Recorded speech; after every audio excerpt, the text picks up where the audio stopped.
இந்நிகழ்ச்சி கண்ணபிரான் கதையமுதமாக வழங்கப்படுகிறது.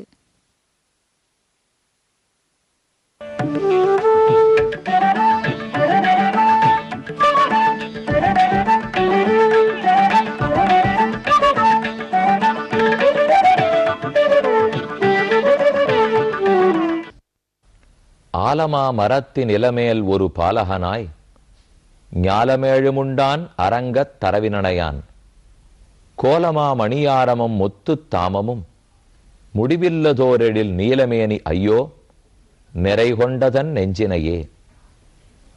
திருப்பாணாழ்வார் அமலநாதிபிரான்கிற பிரபந்தத்தை பாடியுள்ளார். 10 பாடல்கள். ஆ பாதச்சூடம் அனுபூய ஹரிம்சயானம் மத்தியே கவேர துகிதுஹு முதிதாந்தராத்மா அத்ரஷ்டதாம் நயனயோஹோ விஷயாந்தராணாம் யோனிச்சிகாய மனவை முனிவாகனந்தம் காட்டவே கண்ட பாதகமலம் நல்லாடை உந்தி தேட்டரு முதரபந்தம் திருமார்பு கண்டம் செவ்வாய் வாட்டமில் கண்கள் மேனி முனியேறித் தனிபுகுந்து பாட்டினால் கண்டு வாழும் பாணர்தாள் பரவினோமே. உறையூருங்கிற நிச்சுளாபுரி, அதுல தான் திருப்பாணாழ்வாருடைய அவதாரம். அவருக்கு முனிவாகனர் என்னும் பட்டப்பெயர் உண்டு. இவரிடத்தில் இருக்கிற பெருங்காதலாலே பெருமான் இவரை அழைத்து கொண்டு வந்தால்தான் ஆராதனத்தை ஏற்றுக்கொள்ளுவோம் என்று லோகசாரங்க முனிவருக்கு சொல்லிட்டார். உறையூர் கமலவல்லி நாச்சியாருடைய சந்நிதி. அழகி மணவாளனோடு கூட பிராட்டி எழுந்துருளி இருக்கிறாள். அந்த திவ்யதேசத்திலே தான் இவ்வாழ்வார் அவதரித்தார்.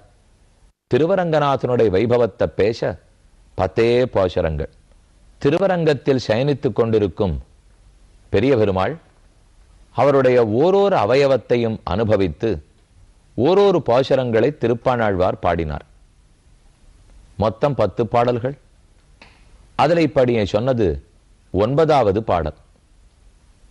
ஆலமா மரத்தின் இளமேல் ஒரு பாலகனாய் ஞாலமேழு முண்டான் அரங்கத் தரவினடையான் முன் செய்தி உலகம் படைத்து உண்டு உமிழ்ந்து அளந்தாய் என்று நம்மாழ்வாரும் சாதிக்கிறார். இந்த பெரிய பெருமாள் திருவரங்கநாதன் தான் உலகத்தையெல்லாம் தன் வயிற்றில் வைத்து கொண்டானாம். வைத்துக்கொண்டு ஒரு சின்ன ஆலிலத்தடிரில் படுத்து கொண்டிருக்கிறான். சிறு எம்பெருமான் வடபத்திரசாயி. அந்த பெருமானுடைய திருமேனியை முழுவதுமாக இவர் சேவித்தார். நீலமேனி ஐயோ நிறைகொண்டதன் நெஞ்சினையே.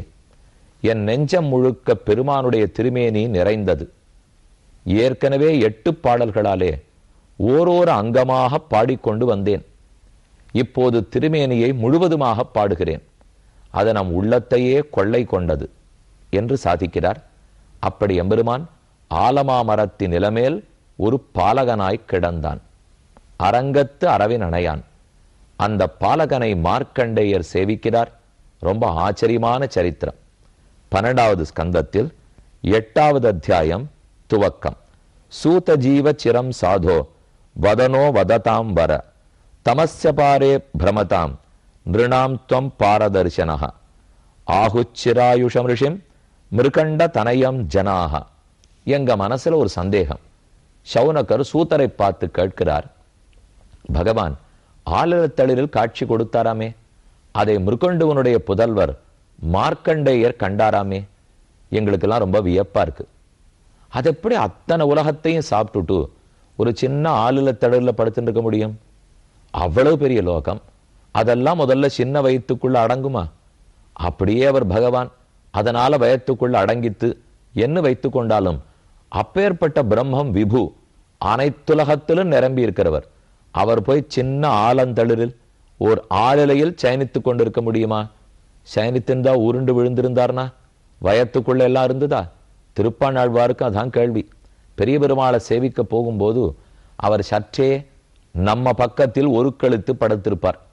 பெருமாள் மேற்கு புறத்தில் திருமுடியை வைத்து கிழக்கு புறத்தில் திருவடியை நீட்டி இருக்கிறார். தெற்கு புறத்தில் கட்டாட்சிக்கிறார். நாமெல்லாம் பெருமானுக்கு தெற்கு பக்கத்தில் நின்று இருக்கோம். அப்ப தன்னுடைய ஓர் புறத்தில் சற்றே திரும்பி படுக்கிறார். வலதுபுறம் பார்த்து திரும்பி இருக்கிறார்.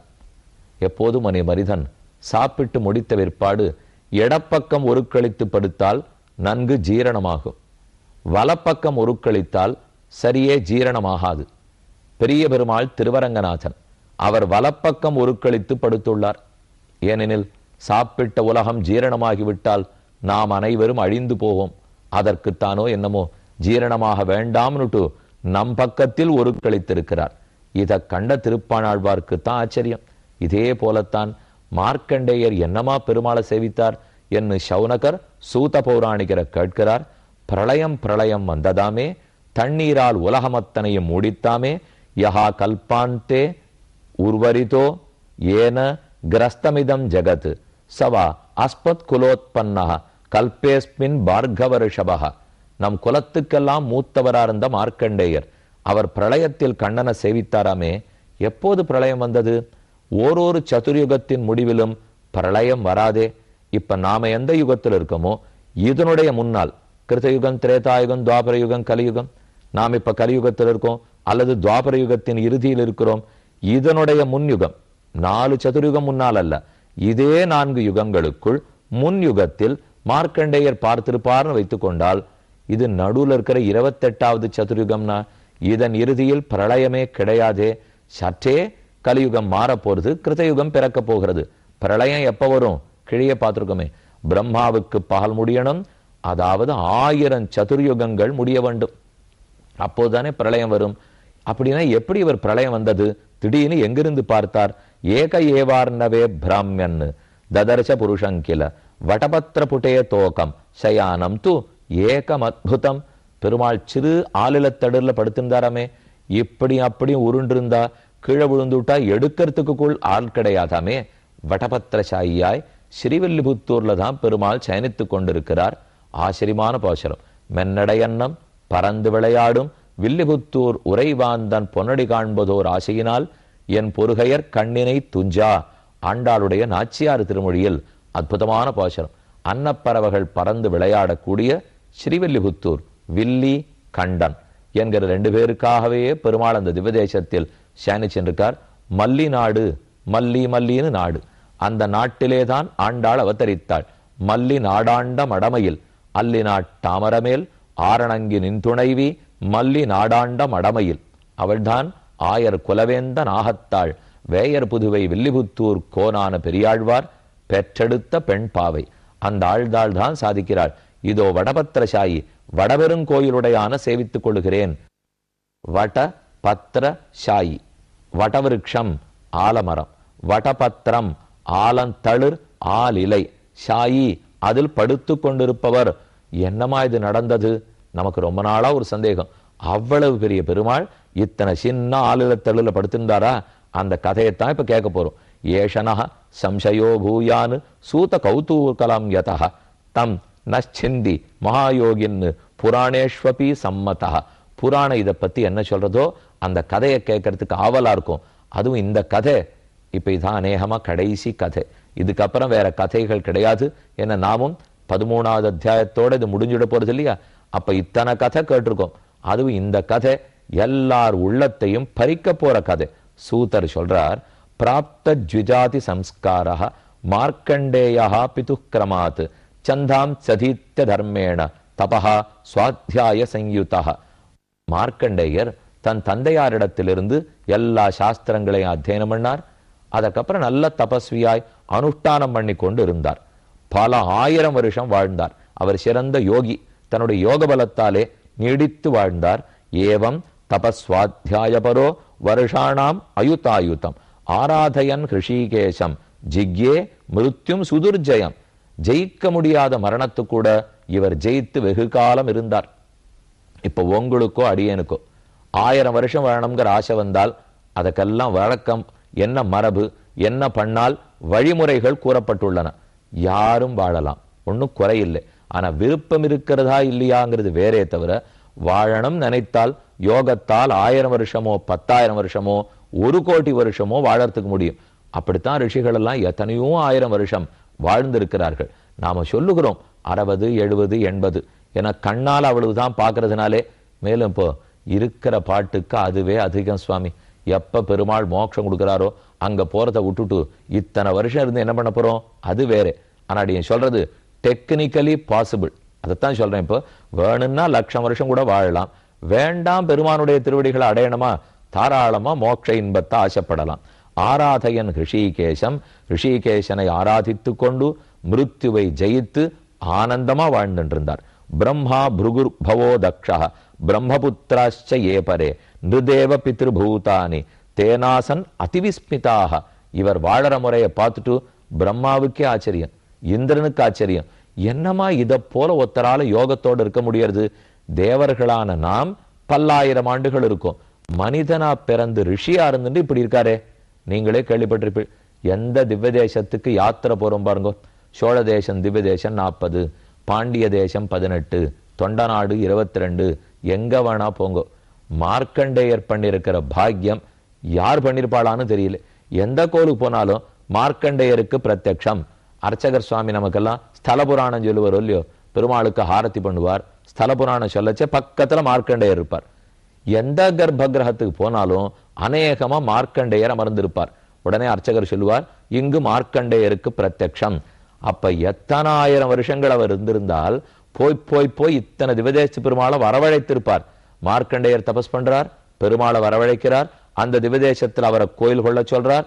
இன்னி வரைக்கும் நமக்காக அவர் பெருமாள் அங்கேயே இருக்கிறார். மார்க்கண்டேயரும் கூடவே இருந்து சேவிச்சுன்னு வர்றார். அப்படித்தான் இங்க சொல்ல வர்றார். இப்போ நிருதேவ பித்ருபூதானி, தேவர்கள் ரிஷிகள் அனைவருக்கும் ஆச்சரியம். இப்படியும் ஒத்தரால வாழ முடியுமா? இவர் காலத்தில் 6 மனுக்கள் மாறிவிட்டார்கள். ஓரொரு மனுவுக்கும் எத்தனை சதுர்யுகங்கள், கிட்டத்தட்ட அத்தனை சதுர்யுகம், எத்தனையோ மனுக்கள். ஒரு பிரம்மாவனுடைய பகல் பொழுதுக்கு 1000 சதுர்யுகம், 71 சதுர்யுகங்கள் கொண்ட 14 மனுக்கள் அதுக்குள்ள மாறிப்படுவாளாம். இவர் காலத்திலேயே 6 மனுக்கள் மாறிவிட்டாள்னா எத்தனை ஆயிரம் வருஷம்னு கணக்கு பண்ணிக்கணும். அப்புறம் 7வது மன்வந்தரம், ஏதத் புரந்தரோ ஜ்ஞாத்வா சப்தமேஸ்மின் கிலாந்தரே தபோ விசங்கிதோ பிரம்மன் ஆரேபே தத் விகானதம். இவர் பண்ணிட்டு இருக்கிற தவத்தின் வலிமையை பார்த்துட்டு ஒருவேளை இவர் இந்திர பதவிக்கு ஆசைப்பட்டு தான் தவம் பண்றாரோ என்ன இந்திரன் தப்பான்னு நினைச்சுட்டார். அவருக்கு எப்போதும் தன் நாற்காலியை பத்தின கவலை. யாரேனும் தவம் புரிய ஆரம்பித்தால் தன் பதவிக்கு ஆபத்துன்னு நினைச்சுப்பார். துருவன் தவன் பண்ணச்சே தடுக்கிறதுக்கு பார்த்தாரோ இல்லையோ, அவர் ஒன்னும் இந்திரபதிக்காக துருவன் தபசே பண்ணல, நாராயணனை சேவிக்கிறதுக்காக பண்ணிட்டு இருந்தார். ஆனா அவருக்கு புரியல தம் பதவிக்கு ஆபத்துன்னு பயந்து விட்டார். அதே போல இப்போதும் மன்மதன் அமைத்தினார், ரதி தேவி அனுப்பிச்சு வச்சார், அப்சரசுகள் எல்லாரையும் அனுப்புறார். அனுப்பி இவருடைய தவத்தை கலைச்சுடுங்கோன்னு சொல்றார்.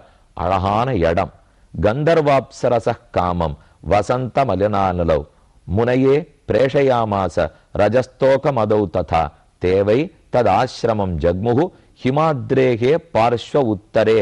ஹிமாத்ரேகே ஹிமாச்சலத்தினுடைய உத்தர பார்ஸ்வம் வடக்கு பக்கத்துல தான் மார்க்கண்டேயருடைய ஆசிரமம். அங்கிருந்து நெடுங்காலத்துக்கு தபஸ் பண்ணிட்டு இருந்தார். புஷ்பபத்ரா நதி எத்திர சித்ராக்கியாச்ச சிலா விபோ. அங்க புஷ்பபத்ராங்கிற நதி இருந்தது, சித்திரம் என்கிற சிலை இருந்தது, பத்ரம் என்கிற ஆலமரம் இருந்தது.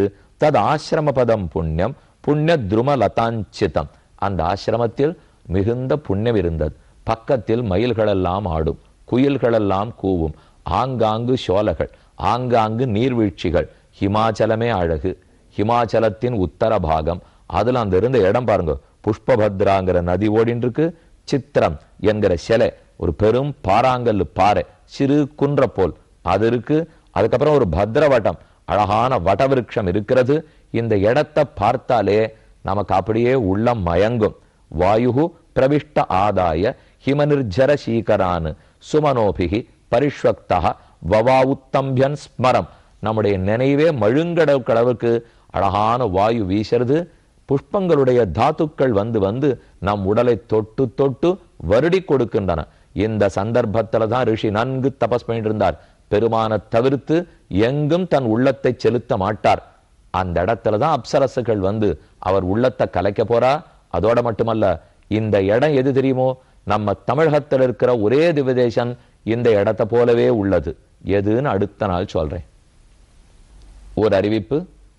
திருவண்ணகர் ஒப்பிலியப்பன் கோயிலில் மார்ச் மாசம் 25ஆம் தேதி ஞாயிற்றுக்கிழமை ஸ்ரீ ராமநவமி உற்சவத்தை முன்னிட்டு மாலை 4 மணிக்கு அடியனுடைய உபன்யாசம். அன்பர்கள் அனைவரும் கலந்து கொள்ள வேண்டுகிறேன்.